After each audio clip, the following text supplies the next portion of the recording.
भारतीय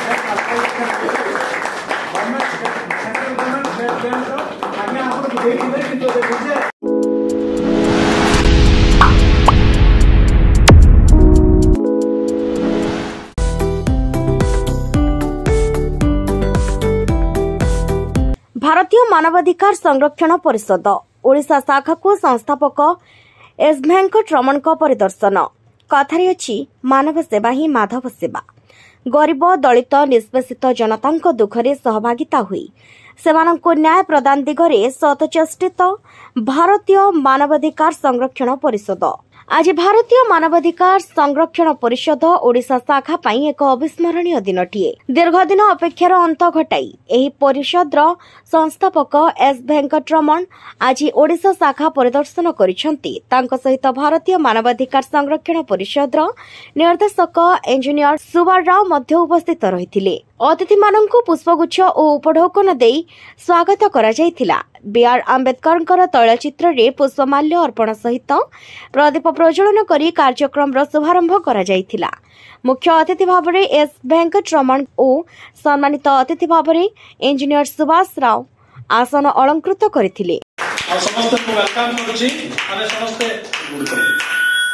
समस्त वर्तमान नेशनल चेयरमैन सर और नेशनल डायरेक्टर मध्य आम सहित अच्छी आमर sub divisional committee block committee district committee आउ स्टेट कमिटी आमर समस्त अभियोगकारी माने उपस्थित अच्छा। तेणु मु आज सुंदर समय समावेश मु धन्यवाद देउछि।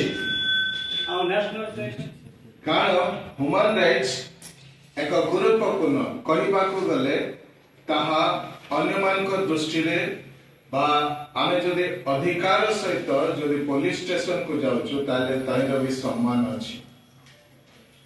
सेति पाई हमर कर्तव्य एहा हेबा दरकार जे आमे हमर कर्तव्य को आमे अवहेला न करू।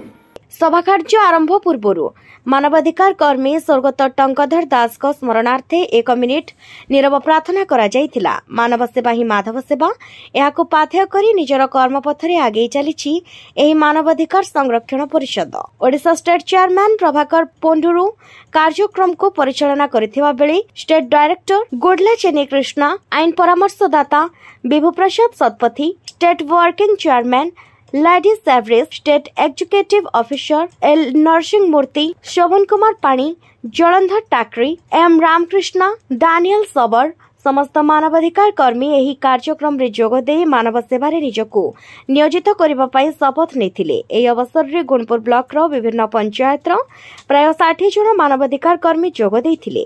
शेषरे state general secretary Bipin Bihari Palka धन्यवाद अर्पण करथिले। ఉన్న వాళ్ళ కోసమే ఇది పెట్టాం కానీ చాలా మంది కమిషన్ అనే పదం అంటున్నారు। కమిషన్ అని అనొద్దండి ఎక్కడ కూడా। మాది conservation council of India, one of the government organisation, non government organisation అని చెప్పాలి। గవర్నమెంట్ ఆర్గనైజేషన్ అనేది సెంట్రల్ లో ఉంటుంది, స్టేట్ లో ఉంటుంది। మీకు ఆల్రెడీ స్టేట్ వాళ్ళు స్టేట్ హ్యూమన్ రైట్స్ కమిషన్ వాళ్ళు వచ్చారు మీ దగ్గరికి, కొన్ని విషయాలతో కూడా మాట్లాడారు, సెటిల్ చేశారు। అంత పవర్ గల స్టేట్ మీది। ఎందుకంటే ఏ స్టేట్ లో కూడా పిలవలేదు మేము ఎక్కడ కూడా। మన హ్యూమన్ రైట్స్ కన్జర్వేషన్ 5 రాష్ట్రాల్లో 5 స్టేట్స్ లో ఉంది। ఆంధ్ర, తెలంగాణ, ఒడిశా, తమిళనాడు, కర్ణాటక। ఈ 5 రాష్ట్రాల్లో కూడా ఎక్కడ పిలవలేదు। ఏమంటే మనం పంపినవన్నీ అక్కడే సెటిల్ అయిపోతున్నాయి ప్రతి అధికారుల దగ్గర। ఏ అధికారుల దగ్గరికి వెళ్తే మనది అక్కడ సెటిల్ అయిపోతున్నాయి। అందువలన మనకు అంత దూరం రాలేదు। ఇక్కడ మన స్టేట్ వాళ్ళు, ఒడిశా స్టేట్ వాళ్ళు ఎస్హెచ్ఆర్సీని ఇక్కడ పిలిపించారంటే ఆ క్రెడిట్ అంతా మన ప్రభాకర్ గారికి అందుతుంది। गुणपुर स्वतंत्र प्रतिनिधि बिरंची प्रसाद का रिपोर्ट दिगंत न्यूज।